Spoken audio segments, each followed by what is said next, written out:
hallelujah.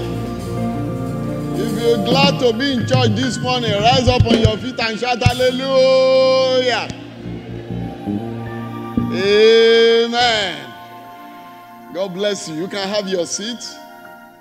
I'd like to inform you that by the grace of God, I want to start a journey this morning that will end on the 31st of December. By the grace of God, the message I'm starting this morning will be concluded during the crossover service because it holds the key to what God will do in 2022. So I want you to pay very close attention. Very, very close attention. And it revolves around the love of God. I want us to place very close attention because it holds the key. You see, the way God arranges his things, he is all-knowing. He is almighty. You know, how can they call a disease Omicron? It's an insult. Only God is omnipresent. It's an insult. No wonder they say he doesn't have as much power as COVID-19. How can he have? And he came with a name that is insulting to God. And it will not have effect on you in Jesus' name. It will have no effect on your family in the name of Jesus. It will have no effect on you, including those who work in the health sector. It will have no effect on you in the name of Jesus Christ.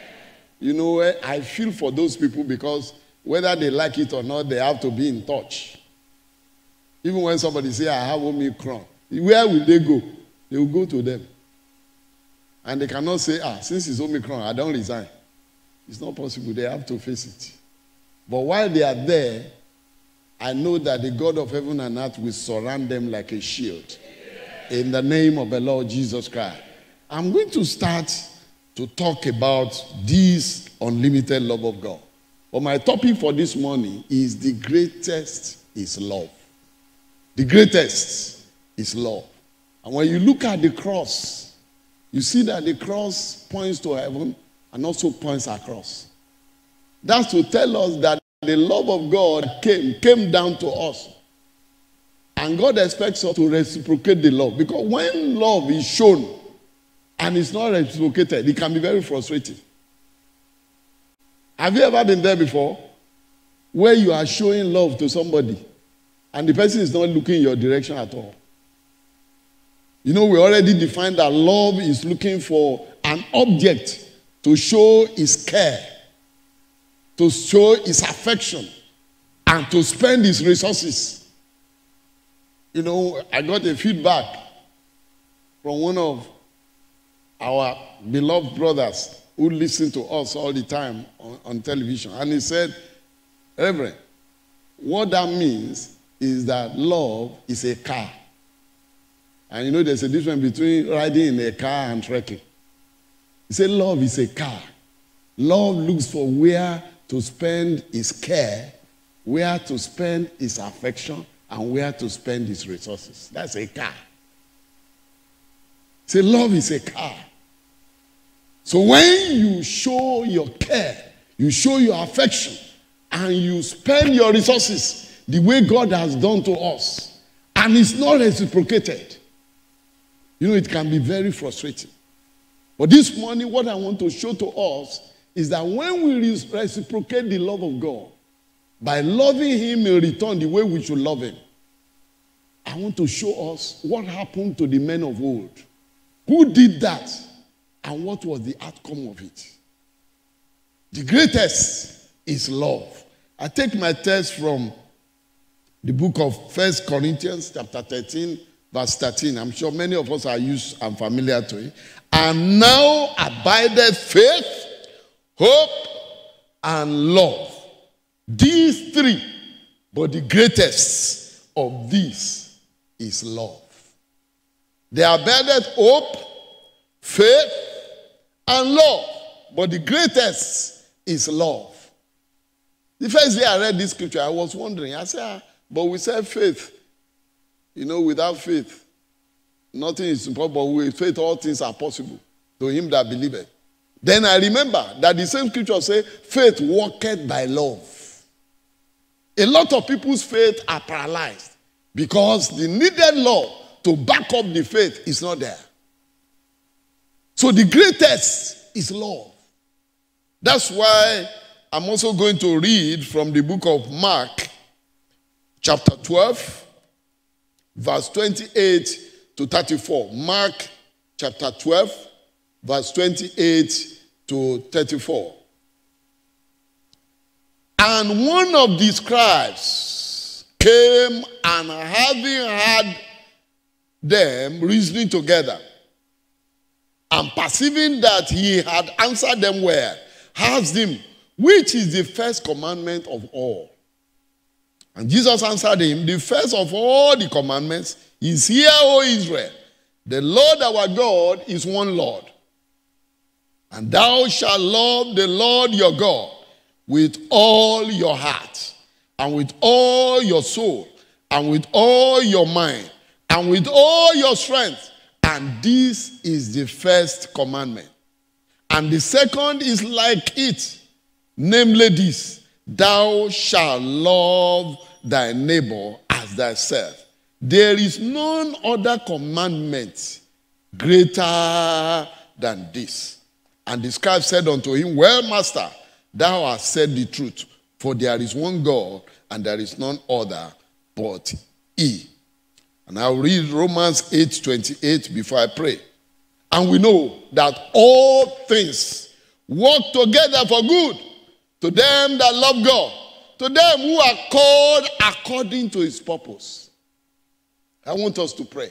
Father, in the name of Jesus, thank you for this morning.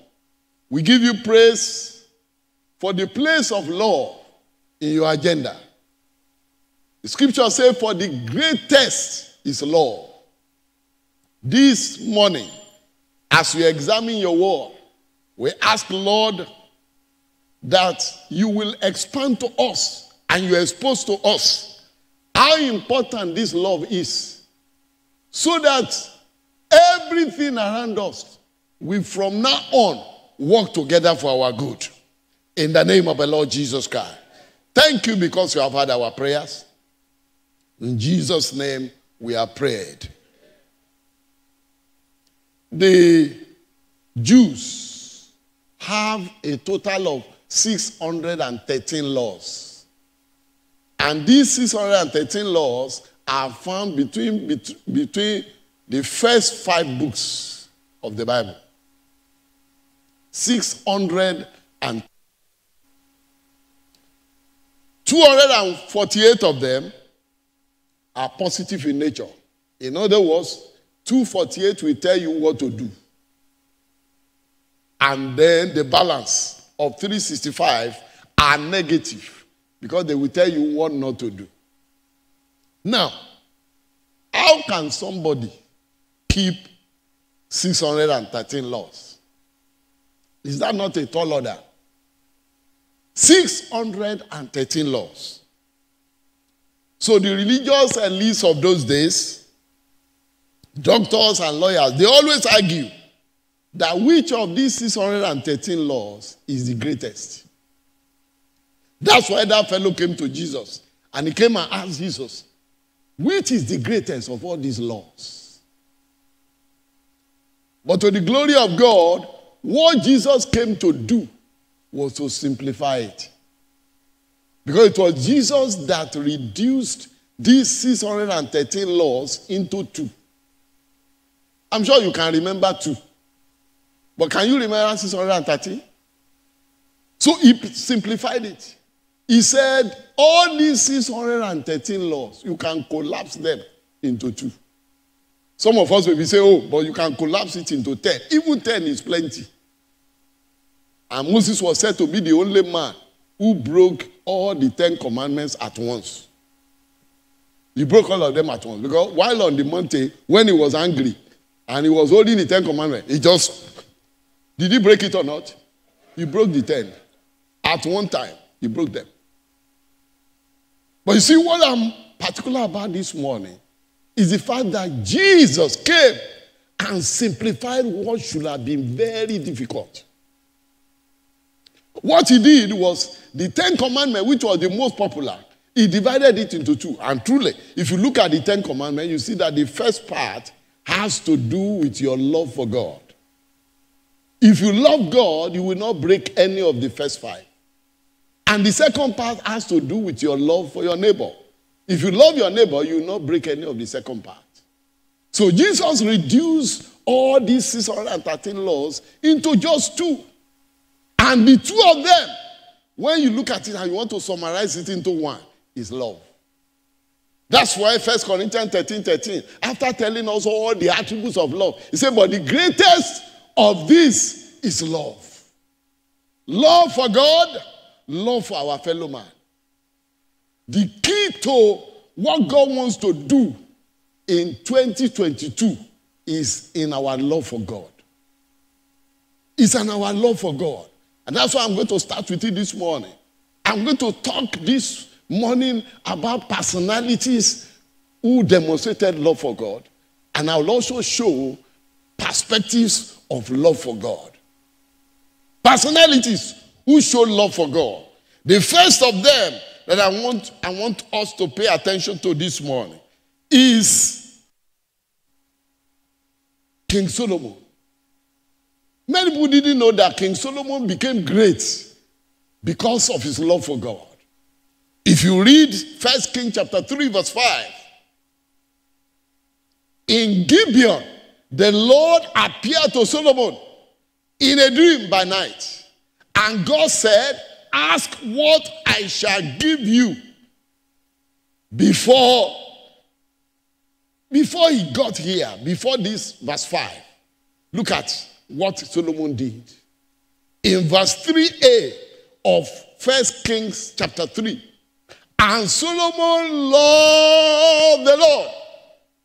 That's the opening sentence. And Solomon loved the Lord.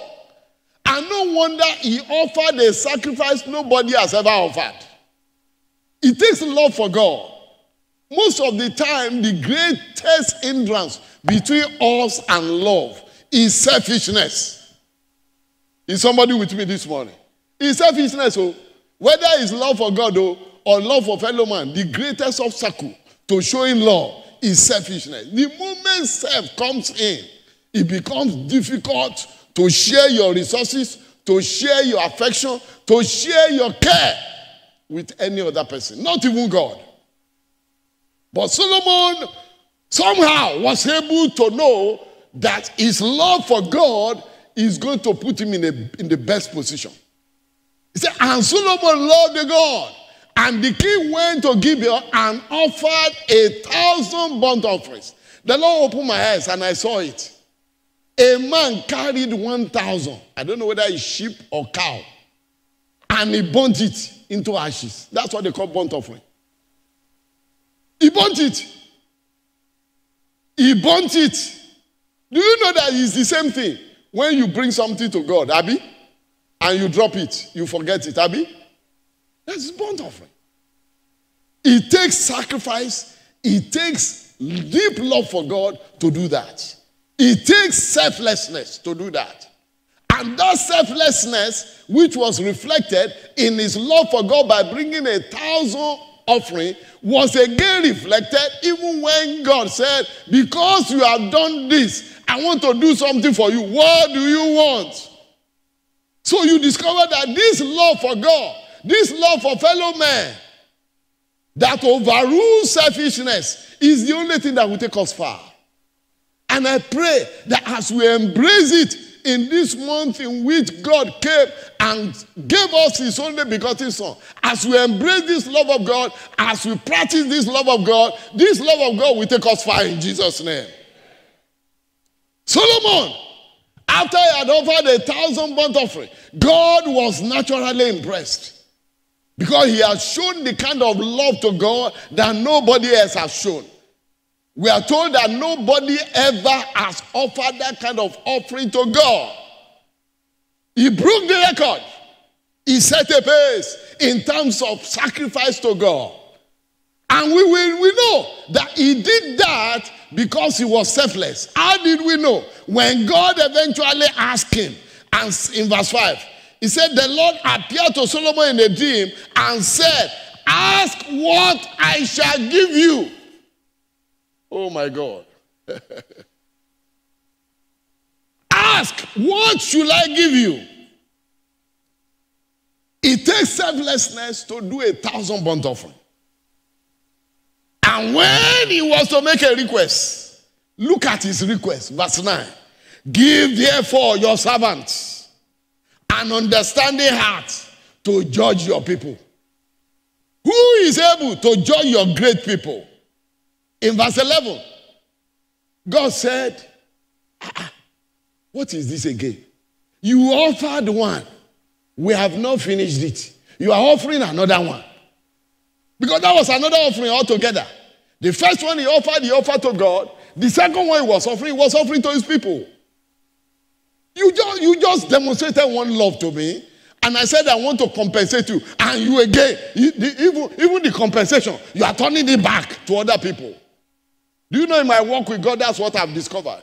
When you give something to God and God say, I multiply back to you, and you close your eyes, you say, okay, God, we'll go see who go win now. You return it back. You say, okay, I return it back. You return it. You say, okay, I return it back. And each time he's returning it back, he's returning it back bigger.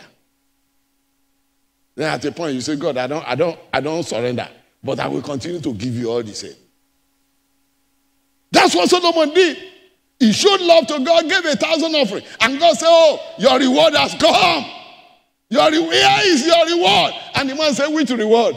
The reward is still not for me. It's for my people.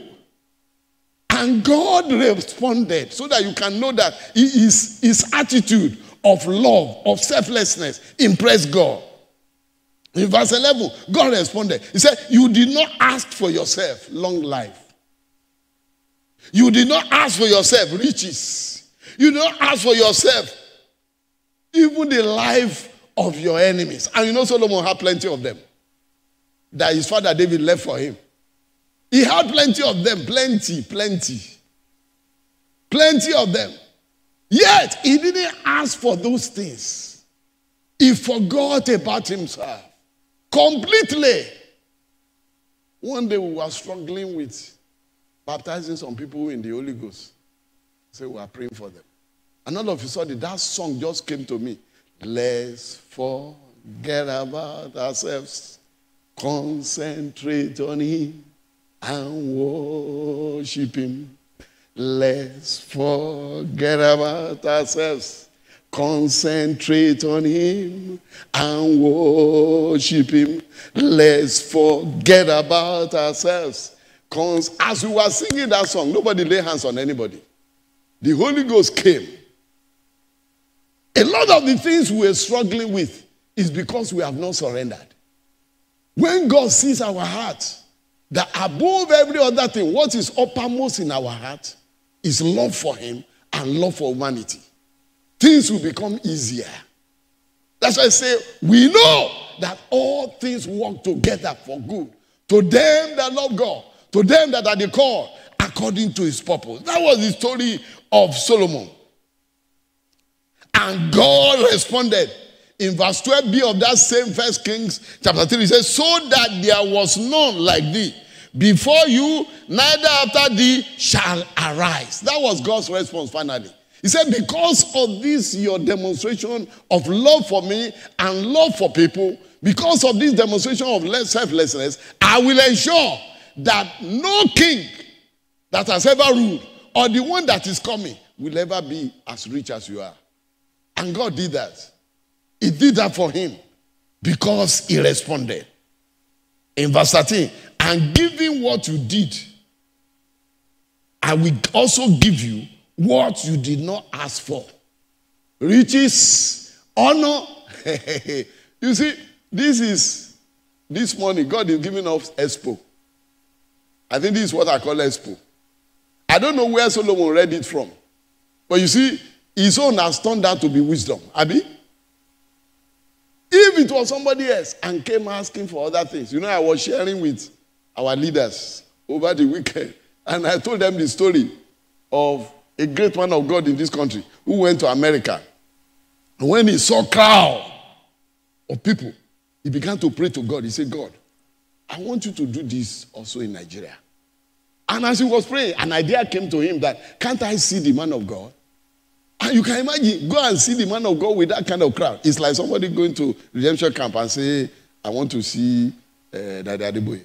You know, it won't be as easy. So he said, but the idea came and he believed it. And he shared it with his colleagues who are also Nigerians. And they said, you? Do they know you before? You can't see him. Say, all the same, let me fill form. He filled form. They go back to him. They say, you can see him. And he went and saw him. But when he went there to see him, the others also followed. But when they got to the man, the first man, he asked the first man, what do you want? Man said, I want distributorship. The second man, what do you want? I want distributorship. When they asked him, what do you want? He said, I want what you have. Do you see the difference? I want what you have. Whatever makes you is what I want. That was exactly what Solomon did. Solomon was selfless in his request. He said, God, I just want wisdom to manage these your people. Because these your people, they are great people. I want wisdom. And God said, look, Solomon, you did one. We are still wondering the kind of love you have for me to have done that. You are doing another one now. This one you have done now, you didn't ask for riches. You didn't ask for honor. You didn't ask for the life of your enemies. He said, therefore, because you have demonstrated so great a love towards me and so great a love to your people, I'm going to do exactly what you have said. I'm going to give you wisdom, and I'll ensure that no king that has ever ruled will be as great as you. And no king will ever rule after you that will be great as you. In addition, the ones that I drew your attention to, that you did not ask for, riches, honor, and even the life of your enemies, I'm giving it to you. I pray for somebody under the sound of my voice. Even the ones that are beyond your imagination, God will do it for you in Jesus' name. As you demonstrate love for God, God will beat your expectation. In the mighty name of the Lord Jesus Christ. As you demonstrate God's love for God, God will pay you back in greater dimension. In the mighty name of the Lord Jesus Christ. I heard the story of a young man. He was going to write a professional exam. And they said he was in protocol, and they wanted to do roster. And they put him that he was the one to accompany the visiting GO. And he asked his professional exam. And he was weighing it. Do I go and tell them so that they will remove my name? The Holy Spirit told him, if you love God, leave it. So he went and left it. He was going up and down with the GO. When the GO was about to go, he said, let me pray for those of you who have ministered to me. And he raised his hand. He said, sir, I have an exam. I want God to help me. So it's done already. He passed the exam. He passed it. If he had left the things of God and say, oh, I have exam, and faced it. Nobody is saying anybody should be lazy. But you see, the things of God, when we prioritize it, say, seek ye first, Matthew 6:3, the kingdom of God and his righteousness, and all these things shall be added unto you. And God is not a liar. During this, our campus encounter, I think I've shared it. One of our leaders in NAFS, that was exactly what happened to him too. He was at the center of the whole program. And as such, he didn't have enough time to read. So as soon as the program shut down, he wanted to start reading. Then he was asking himself, where do I start? And the Holy Spirit began to lead him. Read this one. Read this one. Read this one. When he had finished, and they had finished writing the exam, he said before that exam, his GPA did not near to 1. He said, but immediately after that exam, the score he had in that exam, that particular semester, in which he was busy for God, shot up his GPA. He just got the result sent to him that this is your GPA, and we are glad to inform you that you have a 2-1. He said he had to go and check. I hope they didn't make mistake. Why? Because when you demonstrate love for God, God is not a debtor. He doesn't hold people. He's too big to hold people. He doesn't need us as much as we need him. So when he gives us opportunity to demonstrate our love for him through our care, through our affection, through our resources, we should just throw caution to the wind, if it is God, though. Because he's surely going to pay us back. That is the story of Solomon. That was what happened to Solomon. But before Solomon, even to his father, the same thing happened to his father. Anytime I read this scripture, I'm touched to my marrow about David. In Psalm 132, verse 1 and 3. He said, Lord, remember David. Psalm 132, verse 1 and verse 3. Lord, remember David and all his afflictions. You know how many afflictions David had? He had so much afflictions. And verse 3 is what normally touched me most. Even in the midst of his affliction, David said, surely I will not come into the tabernacle of my house, nor go up into my bed. I will not give sleep to my eyes, or slumber to my eyelids, until I find a place for the Lord, an habitation for the mighty God of Jacob. What was the problem that Peter had with Jesus? The problem he had with Jesus was that as at the time Jesus was going, Peter's love was not in full. Even though among all of them, he was still the best. But even his own love was not in full. To the extent that as soon as Jesus left, he announced to his colleagues, I think we are free now. The man has gone. He told them, that my profession that I left, I think I need to go back there. And he announced to everybody, I go out fishing. I know Peter was a strong leader. What happens? Everybody say, we go with you. We go with you. All of them followed him. It was while they were fishing that Jesus showed up again and said, Peter, do you love me more than this?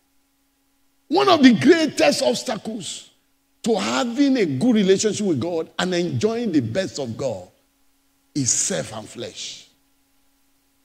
Self and flesh can be our great obstacle to enjoying the best from God.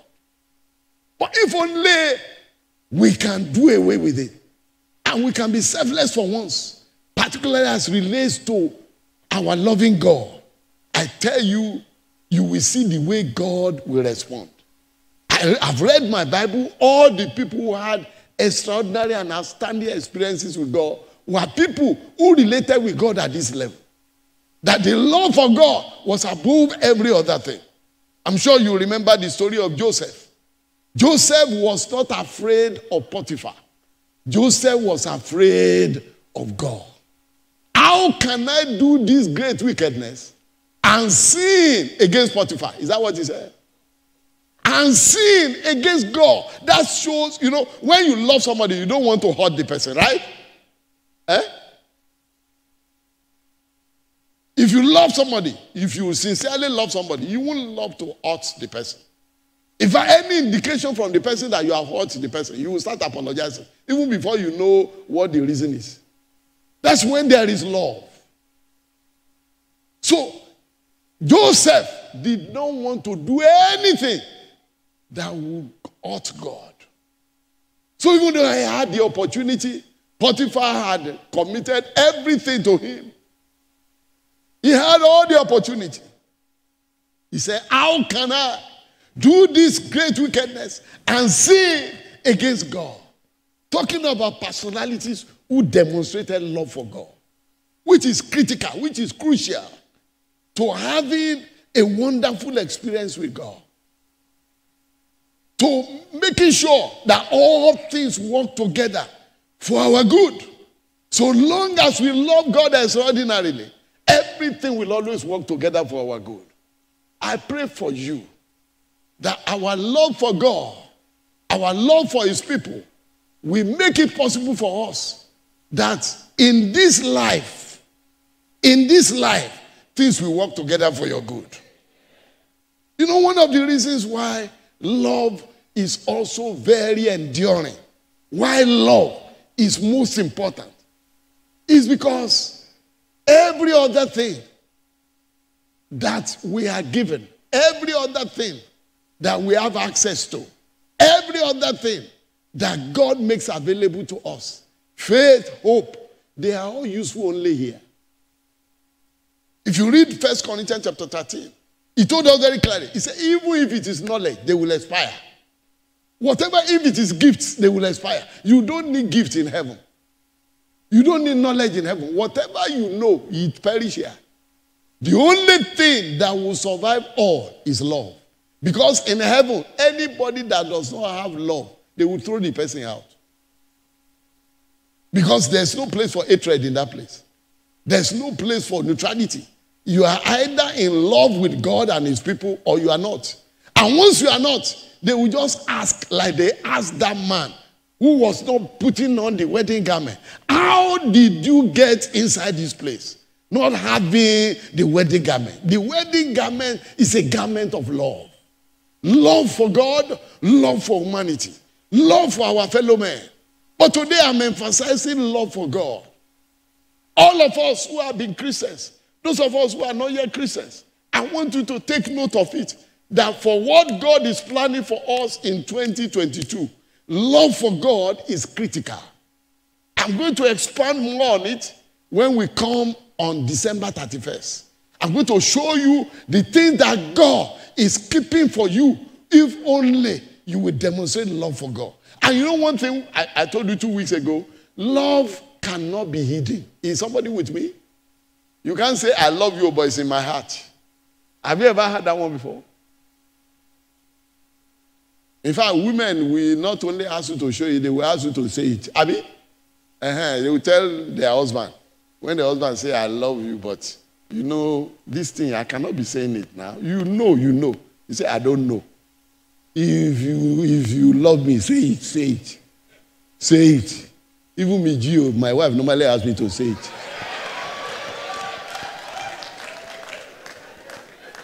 So love is not hidden. It's not hidden. For God so loved the world that he gave. He demonstrated it. Love must be demonstrated. Love must be shown. Love must be spoken. You cannot say you love people and you are just looking at them. You say, but God sees my heart that I love you. No. The only language love understands is the language of demonstration and the language of spoken. I pray for you as you demonstrate and you show God's love, you will reap the reward in Jesus' name. I have not seen one person who has really shown love for God and has regretted it. I have not seen one. One. I told you about my friend when we were in school. As we enter school, year one like this, in the university, he had no sponsor. Medical student, no sponsor. And we were asking him, how did you get to this point? He said, well, since the day I gave my life to Christ, my father said, in this house? No, I don't understand that one. He said, and thank God I got admission. So it was a good opportunity to leave the house. So I left. And I came into school. No sponsor, not 1 naira. He came into school. When medical students are sleeping, he's always squatting. He doesn't have bed. Squatting. When they are sleeping, he will go and carry their book. We'll be reading. The moment the person wake up, he say, your book is here. Can you imagine somebody reading mercy without sponsor? But there's nothing God cannot do for a person that loves him. The only reason he did that was because of his love for God. He said, this Jesus, no, nothing will take it from me. Oh. That's why Paul the Apostle in Romans chapter 8 said, neither death nor life, nor things beneath, nor things above will separate us from the love of God which is in Christ Jesus. He said, nothing will take this Christ from me. He continued, and he was passing. Every year he will pass. Every year he will pass. As I speak to you today, he's a consultant. He's a consultant. Married with two kids. In fact, it's no more in this country. You know, there is a brain drain for doctors. Because of love for God. Say, this Jesus. And because it was God for love for God, I told you before, during his graduation, they gave him 2 cards. You know that's what they do? 2 invitation cards for convocation. He took one to his father. He said, Daddy, I've finished. The man was weak. Because somebody we thought would be a bus conductor. Now he's a medical doctor. He was weak. By then he had grown older. Because we are talking of 6-7 years in interval.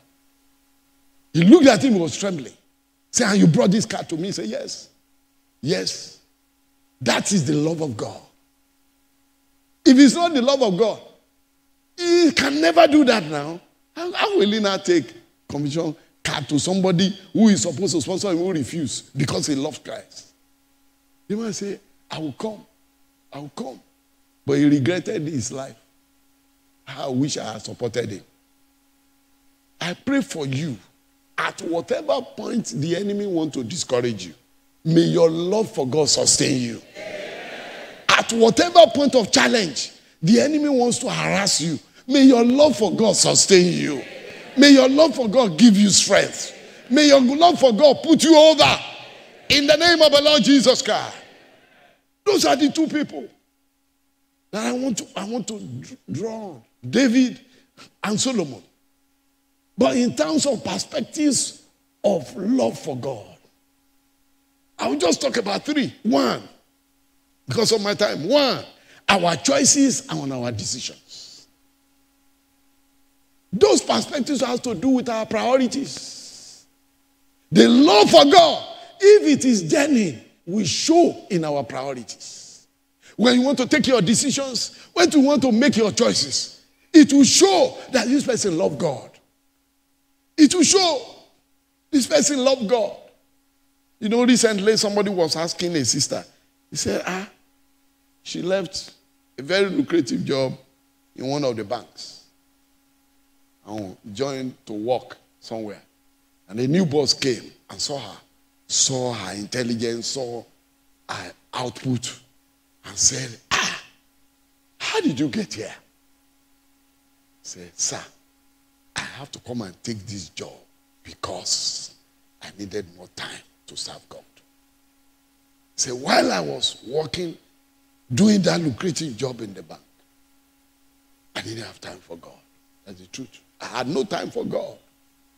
And every day I was just racing and racing and racing. And for all you know, with plenty of health issues. So I just made up my mind. Yoruba people, they say, Okele gbigbe, tonta lafia. Pardon me, those who don't understand Yoruba. What it means is that, you know, when you eat small with peace of mind, it's far better. She opted. The pay was bigger. The pay was better. Say, no, I need to serve God. That is demonstrating love for God in making a choice. That is demonstrating love for God in taking a decision. When I was talking to our leaders, I told them about the case of a lady I know who could not marry. Why? Because the father, who is also supposed to be a minister, insisted. Say, how can you? Ngbati. You want to marry Yomiri from where to where? And both of them are tongue speaking. He said, no, it's not possible. Go and look for somebody from our village. You know there are some Christians who are still doing that. So where is the love of God now? Love of village has overridden the love of God. He said, look at our village very well. You will see somebody. And even if the person bring unbelievers, so long as you're from our village, say, carry go. Where is the love of God? So the love of God needs to show in our day-to-day decisions and choices. The choices we make, we use it to honor God. We use it to show the love of God in our choices. That's why today there's a lot of compromise. Because we don't allow the love of God to be the first reason for what we are doing. If the love of God drives all our decisions, if the love of God drives all our choices, we would have changed this nation. Long ago, with the number of churches that we have, we would have changed this nation. But a lot of people who claim to be Christians, the love of God is the last thing. Love of self first, then love of family, then community, then my tribe, then God. Okay, maybe we'll find place for God there. But when you place the love for God in the front burner, you will see God in action. It doesn't fail such people. It does not. It doesn't fail such people. Those who place his love in the front burner, it doesn't fail them. But you know it costs. It costs. That's the reason why it's not easy. It costs because everything around you will be saying, are you not stupid? Where is God in this matter? Has he shown up physically? But you see, there's a poem we used to sing when I was small. Say, God is spirit. Even though I cannot see him, but he can see me. He knows all things, and he can do all things. Èmi ni Ọlọ́run. Bí èmi kò tilẹ̀ lè rí ni, ṣùgbọ́n òun rí mi, ó mọ ohun gbogbo, ó sì lè ṣe ohun gbogbo. If you remember that, you will know that even though you don't see God, he's there. Even though we do not see him physically, he's there.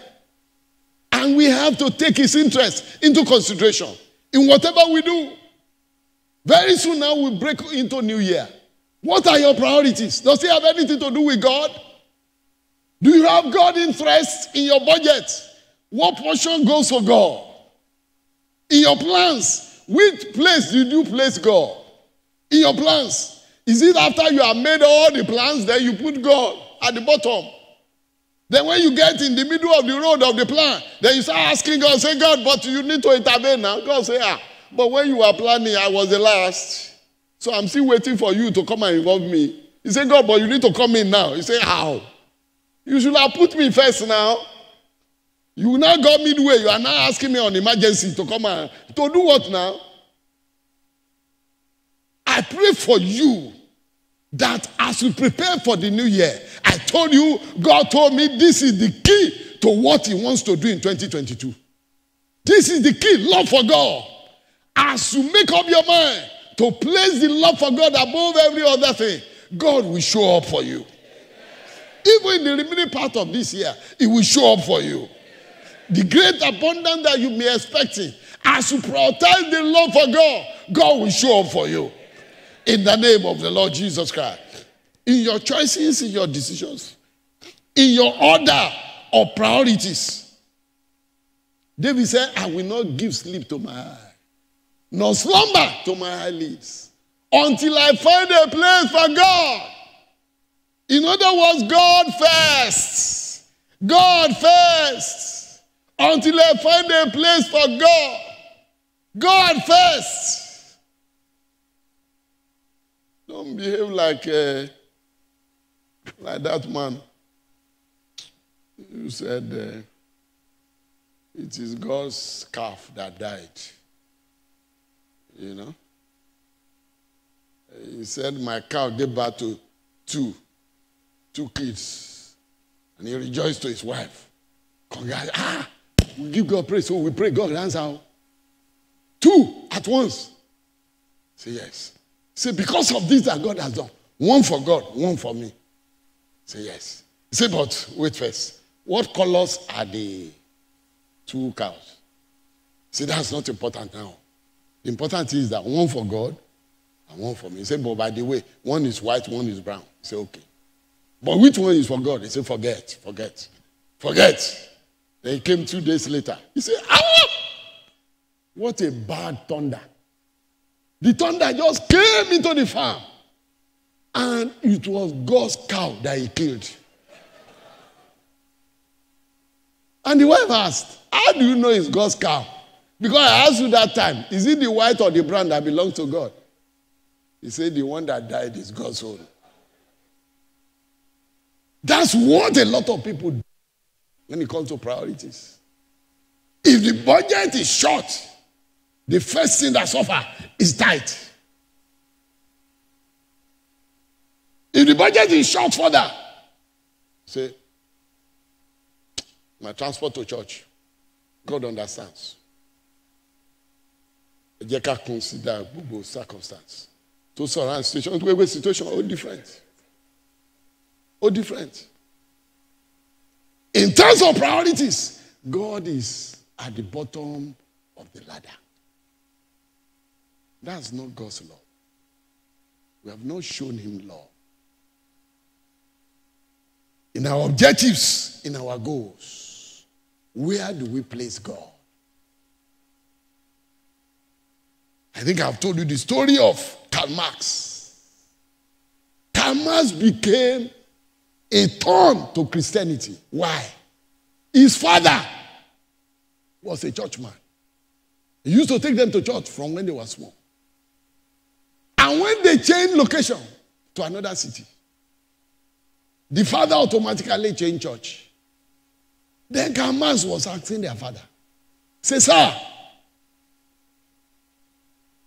maybe the church we used to go is also in this city. Why don't we go there? He said, oh boy, this new church is good for my business. That was how Karl Marx concluded that church is for business. Those of you who did those history, you know how much of a thorn it was to Christianity. Because of somebody's not prioritizing God. He said, that church, we can't go there again because that one is bad for business. This one is better for business. So the consideration for the church is not anything but business. I pray that God will help us. Scripture promise, he said the love of God is shared abroad in our hearts by the Holy Ghost, which is given to us. As I conclude this message, you know it is not possible for somebody to love God until he personally knows the Lord. That's the key. In 1 John 4:19, he said, we love him because he first loved us. The day you appreciate that God loves you, that's the day you too will have love for God. The moment you appreciate somebody's love for you, from that day, you begin to reciprocate the love. But until you appreciate it, you cannot. And that's why a lot of people struggle to show their love for God. They cannot. Because they have not really appreciated the enormity of what God did for them. The day you appreciate the enormity of what God did for you, you will naturally love God. I want us to bow down our heads to pray. The love of God. The love of God. Love for God. From our hearts. Love for God. That will put us over every form of challenge. Will put us over. Say, nay, in all these things, we are more than conquerors. I want you to open your mouth and talk to the Lord. The Bible said that the love of God is shed abroad in our hearts by the Holy Ghost that is given to us. I want you to ask God and say, Lord, I need a renewal of my love for you. If you're a believer, say, Father, I need a renewal of my love for you. Let my love for you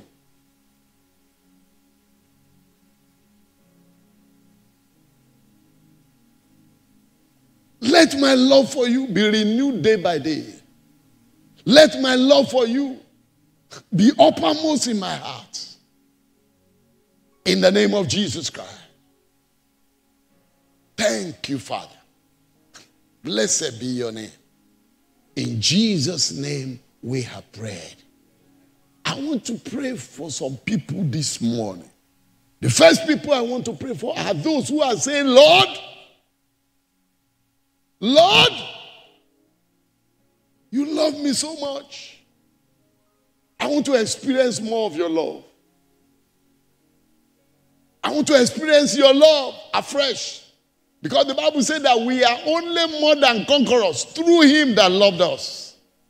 I have so much challenges around me, but I know I can overcome.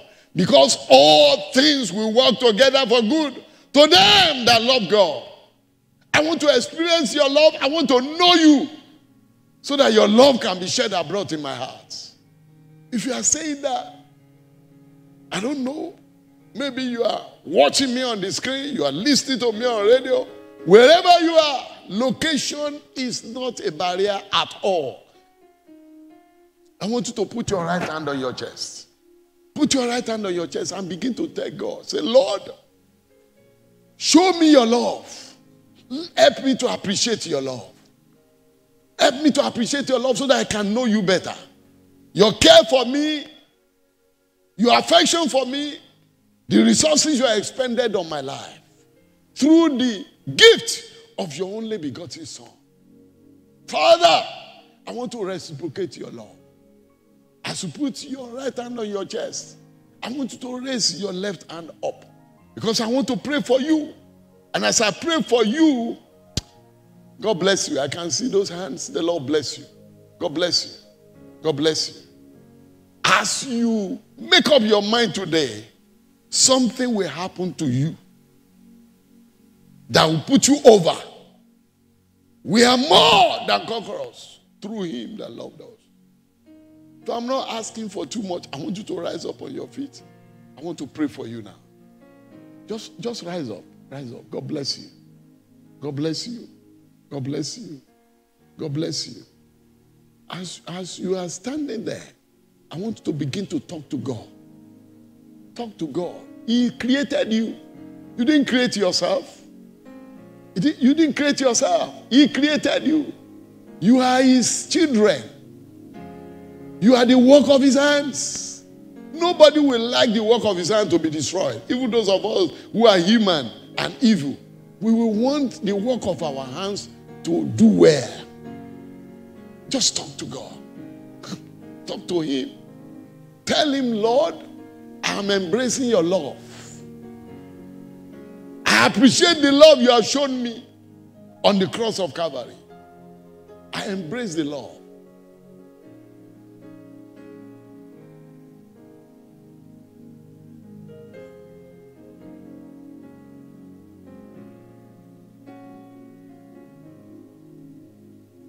I want to pray now. Father, in the name of Jesus, thank you for this, your children. You said all things work together for good to them that love God. They're standing on their feet because they love you. I ask, Lord, that more of your love will be shed abroad in their hearts in the name of Jesus Christ. You have shown us today that the more we show that we love you, the more you are committed to us. I pray, Lord, by simple demonstration of this act, that they love you, not just coming into your house, but recognizing that they need to embrace your love. Father, over whatever challenges, you put them over in the name of the Lord Jesus. You will straighten their paths in the mighty name of Jesus. Every old life of sin will pass away in the name of Jesus. Because you will forgive their sins and cause their names to be written in the Lamb's Book of Life in the mighty name of Jesus. I pray for them. From today, give them a new life. Say, if any man is in Christ, he's a new creature. All things are passed away. Behold, all things have become new. Let everything about them become new in the name of Jesus. Thank you because you have heard our prayers. In Jesus' name, we have prayed. I want you to come. Just come towards me. I want to give you a handshake. Come towards me. Just come. Come towards me. I want to give you a handshake. Congratulations. Congratulations. Congratulations. You follow. Congratulations. Who is helping me to attend to them? Congratulations. Congratulations. Congratulations. Congratulations. Congratulations. Congratulations. Oh, glory. Congratulations. Congratulations. Don't say it's small, oh. Congratulations. Congratulations. Help me to attend to them. Amen. Glory to God. I'm going to pray the second altar call I want to make. In all these things, we are more than conquerors. Through him that loved us. I want us to pray this morning. See, when situations are critical, you can actually challenge God with your act of love towards God. Isaiah 38 from verse 1. A man of God challenged God because of his love for God. You know the man? Ezekiah. Ezekiah. A prophet of Isaiah's caliber came to him and told him, forget, you will die. Settled. You are a dead man. Put your house in order. Your time is over. And the man said, God, that was not our arrangement. You promised that if I serve you, you will bless my bread. You will bless my water. You will take sickness away from me. The number of my days you will fulfill. So how does that relate to this one? He challenged God. He said those who go to the grave, they cannot praise you. Every day I wake up and I praise you. So how does that relate to this one? He said, God, you will change your mind. I beg you. You know what happened? The prophet has not gotten to where he's going. God said, Isaiah, I beg, come back. Come back here. He came back. God said, go back to that man and tell him he will not die again. I'm glad to announce to somebody today, before the end of this year, there's a situation that will be reversed to your benefit. I said there's a situation that will be reversed to your victory. There's a situation that will be reversed. You thought it's over, but God said it's not yet over. He said, Isaiah, go and tell him that he will not die again. And you know, Ezekiah's not dying again has so many dimensions. Any day I have time, I will share it with you. Several dimensions. He fulfilled destiny. Because as at that time, Ezekiah had no son to take over the throne from him. He had no son of his own. So if he had died there would have been a stranger that would have taken over the throne. But the 15 years that God gave him to spend extra as a result of his protests, it was during the 15 years he gave back to the son that took over the throne after him at the age of 12. The boy was 12 when he took over. So the boy was definitely born during the 15 years. I pray for somebody today.